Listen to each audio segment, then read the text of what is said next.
Good morning বন্ধুরা, আজকেও চলে এসেছি তোমাদের কাছে ছোট্ট একটা মিনি ব্লগ নিয়ে আমি হাজির হয়ে গেছি। আর এখানে স্নান করে শনি মন্দিরে গিয়েছি, শনি মন্দিরে পুজো দেওয়ার জন্য। আমাদের শনি কাটছে না, জানি না কার নজর আমাদের পরিবারের ওপর পড়েছে।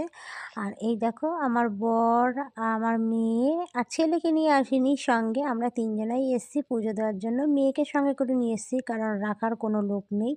আর কে রাখবে আর কে খাইয়ে দেবে, কান্নাকাটি করবে। সঙ্গে আমি যেখানেই যাই আমি মেয়েকে সঙ্গে করে নিয়ে চলে আসি।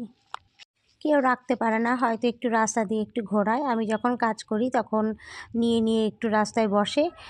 আর শ্বশুর আর শাশুড়ি মেয়েকে বাড়ির ভেতরে রাখতে পারে না, রাস্তায় নিয়ে গিয়ে বসে থাকে। আর আমি এই সাইডে তখন কাজ শুরু করে দিই বাড়িতে।